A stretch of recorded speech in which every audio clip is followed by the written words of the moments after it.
వేకువ వాక్యం కొరకై ఈ ఉదయకాల సమయంలో దేవుని వాక్యము సామెతల గ్రంథం 25వ అధ్యాయము 22వ వచనం చివరి మాట, యెహోవా అందుకు నీకు ప్రతిఫలమిచ్చును. యెహోవా అందుకు నీకు ప్రతిఫలమిచ్చును. ఇక్కడ రెండు విషయాలు కనబడుతున్నాయి. ఒకటి అందుకు, రెండవది ప్రతిఫలము. The reason and the reward. దేవుడు ఎవరికి ఎందుకు బహుమానము, ప్రతిఫలము, కానుక ఇస్తాడు. అందుకు అనే మాట చాలా గొప్ప మాట. నువ్వు నమ్మకంగా ఉన్నందుకు దేవుడు నీకు ప్రతిఫలం ఇస్తాడు. నువ్వు భక్తిగా ఉన్నందుకు దేవుడు ప్రతిఫలం ఇస్తాడు. నువ్వు దేవుని కొరక హింసలు పొందుతున్నందుకు నీకు ప్రతిఫలం ఇస్తాడు. అనుదిన జీవితాన్ని మనం ఎలా ప్రారంభిస్తున్నామో ఒకరి వైపు చూడొద్దు. వారు ఎలా జీవిస్తున్నారు, దినాన్ని ఎలా గడుపుతున్నారు అనేది కాదు, కానీ మనకు మాదిరి దేవుడే, మనకు దిక్సూచి దేవుని వాక్యమే. ఆ ప్రకారంగా నడుచుకుంటున్నప్పుడు దేవుడు తప్పనిసరిగా మనకు ఒక ప్రతిఫలం ఇస్తాడు. ఒక యవనస్తుడి గురించి విన్నప్పుడు, ఆయన మంచిగా చదువుకున్నాడు, అయితే ఉద్యోగం లేదు. ఉద్యోగం కోసం ప్రతి దినము ఇంటర్వ్యూలకు వెళ్తూ ఉండేవాడు. ఇంటర్వ్యూలకు వెళ్ళి ఉద్యోగం రాకపోవటాన్ని బట్టి ఎంతో చిరాకు, విసుగు, కోపం తనకుండేది. ప్రతి దినం కూడా ఇంటర్వ్యూకి వెళ్ళేటప్పుడు అందరి మీద విసుక్కునేవాడు. మొట్టమొదటిగా తన తల్లిని ఎంతో కోప్పడుతూ ఉండేవాడు. తన తండ్రి మీద కూడా అరుస్తూ ఉండేవాడు, నాకు అది ఇవ్వట్లేదు, ఇది కొనట్లేదని. అంతేకాదు, తన ఇంట్లో ఉంటున్న తన పెద్దవాళ్ళైన తాతయ్య, అమ్మమ్మ వారిని కూడా చాలా బాధ పెడుతూ, ఏమాత్రం గౌరవం లేకుండా ఏదో ఒక మాటని వెళ్ళిపోయేవాడు. అంత మాత్రమే కాదు, ఎంతో ప్రేమతో ఉండే తన చెల్లి, తన తమ్ముణ్ణి కూడా రకరకాలుగా కోపంగా మాట్లాడుతూ వెళ్ళిపోయేవాడు. ప్రతి దినము ఇదే సంగతి. ఉదయాన్నే ఇంట్లో అందరినీ కోపపడటము, వెళ్ళిపోవటము, అనేక ఇంటర్వ్యూస్కి వెళ్ళి మరలా చిరాకుగా ఏ ఉద్యోగం దొరకకుండా వచ్చేసేవాడు. ఎందుకో తన ప్రవర్తనను బట్టి తనకు కొంచెం బాధ అనిపించింది. ఎందుకు ప్రతిరోజు అనవసరంగా వీళ్ళని నేను బాధ పెట్టాలి, నాకు ఉద్యోగము ఇవ్వని వాళ్ళు, నాకు ఉద్యోగం లేదని చెప్పేవాళ్ళు, వాళ్ళు బయట వాళ్ళు కదా, నా ఇంట్లో వాళ్ళు ఏం చేశారులే, ఈరోజు మాత్రము ఎవరిని ఏమనుకోకూడదు అనుకున్నాడు. తన లైఫ్ స్టైల్ కొద్దిగా మార్చుకోవాలని ఆశపడుతూ వచ్చాడు. ఆ దినం ఉదయాన్నే లేచాడు, ప్రార్థన చేసుకున్నాడు, తన పనేదో తను చేసుకుంటున్నట్లుగా ఉదయాన్నే బయలుదేరి ఆఫీస్ ఇంటర్వ్యూకి వచ్చేసాడు. తను వెళ్ళిన మొదటి ఇంటర్వ్యూలోనే మొదటి ప్రశ్న వాళ్ళు అడిగారు. ఇలాంటి ప్రశ్న తను ఏమాత్రం కూడా ఊహించలేదు, అడుగుతారని కూడా అనుకోలేదు. ఆ ఇంటర్వ్యూ చేసే అధికారి అడిగిన ప్రశ్న ఏంటంటే, నువ్వు ఇక్కడ ఎంతో మందితో మంచి సంబంధాలు కలిగి ఉండాలి, అనేకులను జాగ్రత్తగా చూసుకోవాలి, ఇది ఎంతో పెద్ద మేనేజర్ బాధ్యత, దీన్ని నీకు ఇవ్వాలి అంటే మొట్టమొదటి ప్రశ్న నీ కుటుంబం గురించి చెప్పు అన్నాడు. నీ కుటుంబంలో ఎవరు ఉంటారు అన్నప్పుడు ఆయన చెప్పాడు, నా కుటుంబంలో తాతగారు, అమ్మమ్మ గారు, అమ్మ, నాన్న, తమ్ముడు, చెల్లి, నేను, మొత్తము 7 ఉంటాము అన్నాడు. అప్పుడు ఆ ఇంటర్వ్యూ అధికారి, యథార్థంగా నాకు ఒక మాట చెప్పు, ఈరోజు నీ ఇంట్లో వాళ్ళతో నువ్వు ఎలా ప్రవర్తించావు అని అడిగారు. వెంటనే అతనికి గుర్తొచ్చింది, ఈరోజు అందరితో మంచిగానే ప్రవర్తించాడు కాబట్టి అనుదినము చేసేది చెప్పలేదు, కానీ ఈరోజు అన్న ప్రశ్నకు తను నిజంగానే ఈరోజు ఎవరితో చెడ్డగా లేడు కాబట్టి ఈరోజు నేను అందరితో మంచిగానే ఉన్నాను అని చెప్పాడు.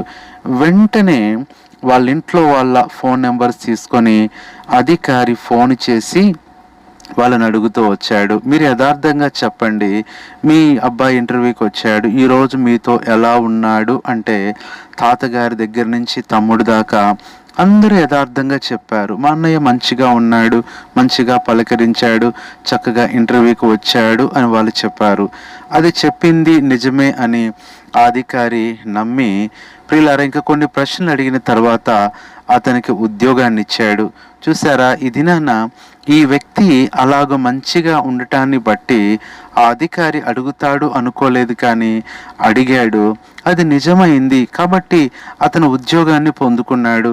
ప్రతి దినములాగే ఆ రోజు కూడా ఆవేశపడి కోపపడి తిట్టి వెళ్ళుంటే అధికారి ఫోన్ చేసినప్పుడు ఇంట్లో ఉన్న 6గురిలో ఎవరో ఒకరు ఆ మాట చెప్పినప్పుడు ఆ ఉద్యోగానికి ఆయన అనర్హుడయ్యేవాడు.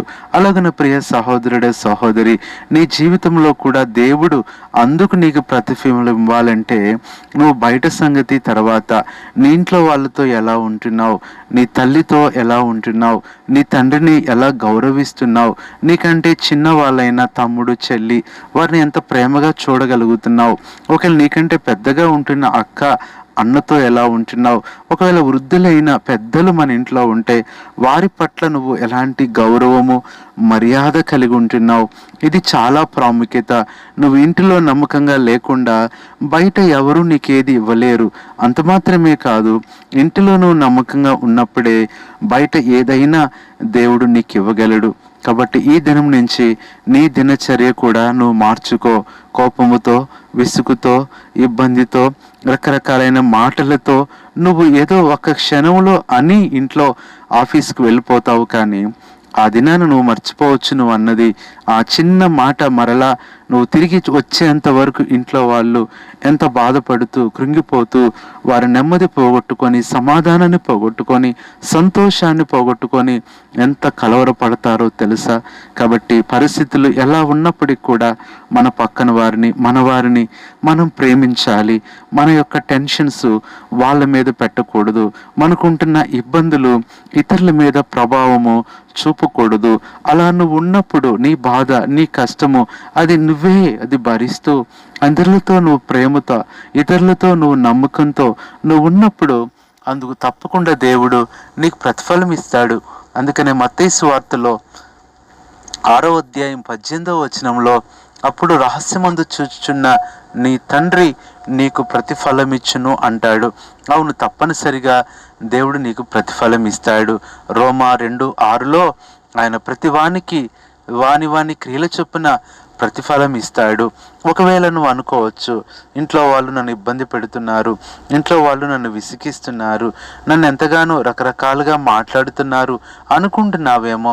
ప్రియులారా, వాళ్ళు చేసినట్లు నువ్వు చేయాలని కాదు, ప్రభు చూసుకుంటాడు. హెబ్రీలకు రాసిన పత్రిక 10వ అధ్యాయము 30వ వచనంలో ప్రభు అంటున్నాడు, పగ తీర్చుట నా పని, నేనే ప్రతిఫలమిత్తును.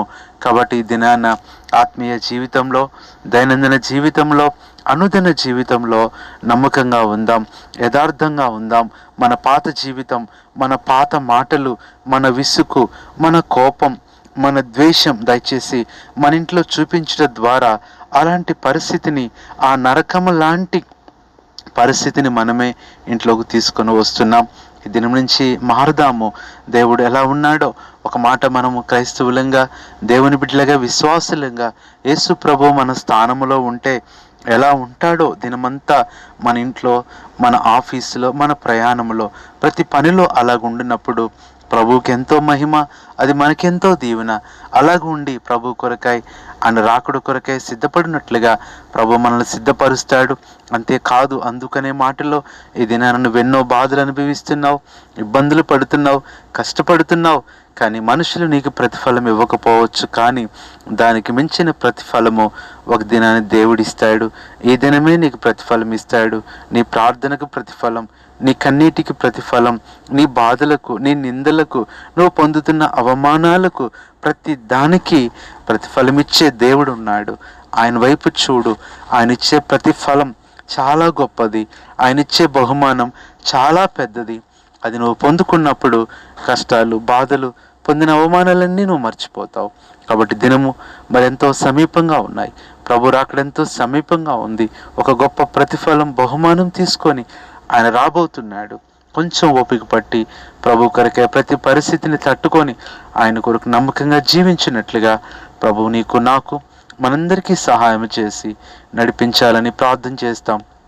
పరిశుద్ధుడు అయిన తండ్రి, ప్రభువైన యేసుక్రీస్తు నామంలో వందనాలు. ఈ ఉదయకాల సమయంలో మీరిచ్చిన వర్తమానం కొరకే వందనాలు. అందుకు యెహోవా నీకు ప్రతిఫలం ఇచ్చును. The reason and the reward, 2 మాటల ద్వారా మాతో మాట్లాడుతూ వచ్చారు. మా ప్రభువ, మా ప్రియులు కూడా తండ్రి, ఏదైనా వింటున్న వారందరూ కూడా వాక్యాన్ని బట్టి సరి చేసుకుంటూ, వాక్యంలో ఆనందిస్తూ ఈ దినమంతా ఈ వాక్య ప్రకారం నడుచుకొని మెరిచ్చే ప్రతిఫలం పొందినట్లుగా సహాయం చేయమని, ఈ మాటలు వింటున్న వారు ఏ పరిస్థితిలో ఉన్నారో ప్రభువా, వాళ్ళ అక్కర అవసరత ఈ దినమే తీర్చండి. బలహీనంగా ఉన్న వారిని బలపరచండి, వ్యాధిగ్రస్తులుగా ఉన్న వారిని స్వస్థపరచండి. కృంగుదలలో, దిగుల్లో, విచారంలో ఎవరైతే ఉంటే ఇప్పుడే ప్రభువా మీ నెమ్మది ఇవ్వండి. ఈ దినము ప్రభువా వివాహ దినము, జన్మదినం ఎవరైతే చేసుకుంటున్నారో వారిని ప్రత్యేకంగా పరలోకపు దీవులతో నింపండి. ఈ దినాన ఏ పరీక్షలు, పనుల నిమిత్తం ప్రియులు బయలుదేరి వెళ్తున్నారో వారి ప్రణాళికలన్నీ కూడా సఫలపరిచి సహాయం చేసి మహిమను పొందమని ప్రభువైన యేసుక్రీస్తు నామంలో ప్రార్థిస్తున్నాము తండ్రి. ఆమేన్. మన పరమ తండ్రి అయిన దేవుని ప్రేమ, మనకు ప్రతిఫలం ఇచ్చే ప్రభువైన యేసుక్రీస్తు కృప, పరిశుద్ధాత్మ దేవుని అన్యోన్య సహవాసం మనందరికీ సదాకాలం తోడైండి నడిపించునుగాక. ఆమేన్.